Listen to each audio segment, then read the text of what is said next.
दगड कोणी आणून ठेवली होती? ट्रकांनी दगडांनी भरलेला जो ट्रक उभा होता जंतर मंतरवर तो कसं काय आला? तो पोलिसांनी जाणून ठेवला, हे मला कसं काय माहिती? जेव्हा मी पोलिसांना विचारलं हा दगडांनी भरलेला ट्रक इथं करतो काय 20 जुलैला सकाळी, तेव्हा पोलिसांनी मला सांगितलं हा एमसीडीचा ट्रक आहे. दगडांनी भरलेला ट्रक हा जंतर मंतरवर काय करतो? तर हे सगळं बीजेपीच्या प्लॅनिंगनी झालेलं आहे. बीजेपीच्याच लोकांनी पोलिसांवर दगडफेक केलेली आहे. पण मग हे ज्यांनी दगडफेक केली आहे त्यांच्यावरती गुन्हे मागे घेऊ नयेत असं तुमचं पण मत आहे? ज्या लोकांनी हिंसा केली आम्ही ते हिंसेचं समर्थनच करत नाही. ते गुन्हे मागे हे आम्ही आधीच बोलले, हिंसेचं आम्ही कुठल्याच प्रकारे समर्थन करत नाही. आमचं जे आंदोलन होतं ते अहिंसक होतं.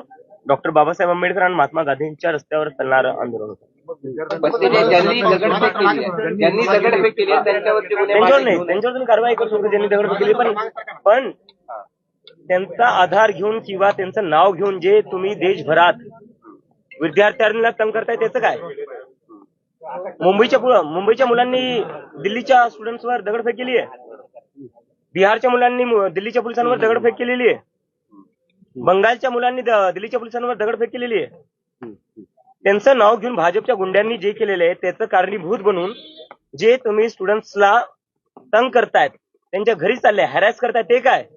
पेलेट गन चालवले आहे यांनी स्टुडंट्सवर. पेलेट गन चालवलं. बिहारमध्ये AK-47 चालवली आहे स्टुडंट्सवर. पोलिस याच्यासाठी पोलीस भरती झालेले आहे स्टुडंट्सवर AK-47 चालवायला. ज्या लोकांनी दगडफेक केली त्यांना अटक करा. बीजेपीच्या गुंड्यांनी येऊन 15 दिवसाआधी निक्षू नावाची मुलगी आहे, तिच्या वडिलांचं डोकं फोडलेलं आहे. याच पोलिसांनी त्या गुंडांना अटक नाही केलं. जेव्हा मी म्हणले यांना अटक का नाही करते, तेव्हा हेच पोलिस होते जे म्हणले आम्ही अशा लोकांना आम्ही असंही कसं कोणाला अटक करू.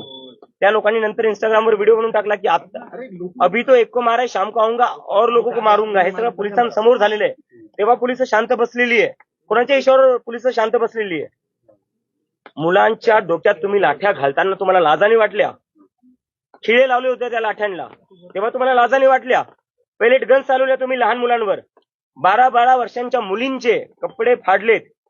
12 वर्षांच्या मुलींचे डोक्यात लाठ्या घातल्या पोलिसांनी. मेल पोलीस ऑफिसर्सनी मुलींचे कपडे फाडून त्यांना मारण्यात आलेले आहे. आज तुम्ही परिवार समोर आणताय. तुमच्या परिवारासोबत आमची सहानुभूती आहे.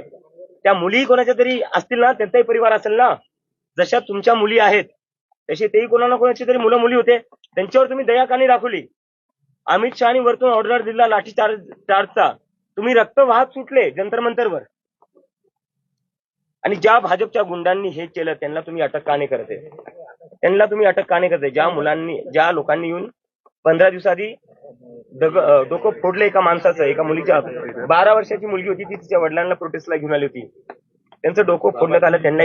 त्यांना दिल्ली पोलिसांनी का अटक नाही केली? अजूनही तो माणूस फ्री फिरतोय, तो अजूनही आझाद फिरतोय. तो का कारवाई करण्यात येत नाही? कारण की ते लोक भाजपचे. मला जयपूरमध्ये ज्यांनी माझ्यावर हमला केला त्याला पोलिसांनी दुसऱ्या दिवशी सोडलं. का सोडलं? कारण की तो संघाचा माणूस आहे. जिथं तुमचे लोक उत्मात करतात, मात करतात, लोकांवर हमला करतात, लोकांची डोकं फोडतात, त्यांच्यावर तुम्ही ऍक्शन घेत नाही. आणि आता म्हणताय की स्टुडंट्सनी केलं. कोणत्या स्टुडंट्सनी असं काही नाही केलंय. आणि ज्या स्टुडंट्सला तुम्ही तंग करताल, जर तुम्ही स्टुडंट्सला याच प्रकारे तंग करताल तर आम्ही लवकरच पुन्हा आंदोलन सुरू करून पुन्हा रस्त्यावर बसू. व्हिडिओ टाकलेला होता पंतप्रधानांनी, त्याच्यावर तुम्ही कमेंट पण केली आहे. अरे कमेंट केली खाली काय म्हणतो? नाही, ती कमेंट तेच होती की नरेंद्र मोदी यांचा चेहरा देशाच्या फ्युचरपेक्षा ब्राईट दिसतोय. त्यात चुकीचं काय? फ्युचर तर देशाचा अंधकारातच दिसते. मुलांवर पेलेट गन्स वापरल्या जात आहेत, लाठ्या चालवल्या जात आहेत, डोकं फोडण्यात येत आहे मुलींचं. जो संदीप लांबा आहे त्यांनी एका मुलीला तापट मारलेली. हिंमत कसं काय झाली त्यांची मुलीला तापट मारायची? प्रायव्हेट पार्ट्सवर लाठ्या मारल्यात पोलिसांनी आणि आज परिवारांना पुढे करतायत. मला नाही वाटत ज्या पोलिसांनी जे प्रेस कॉन्फरन्स मध्ये बसले त्या पोलिसांनी हे केले. पण जे संदीप लांबा सारखे ऑफिसर्स आहेत त्यांनी तर मारलेले ना, कॅमेरावर कॅप्चर झालेले. त्यांच्यावर कारवाई केली पाहिजे ना. आम्ही त्यांना कोर्टात आम्ही त्यांना नेल्याशिवाय सोडणार नाही. ज्या पोलिसांनी मुलींवर अत्याचार केलाय, त्यांच्या प्रायव्हेट पार्ट्सवर लाठ्या मारल्यात, त्या पोलिसांना आम्ही सोडणार नाही.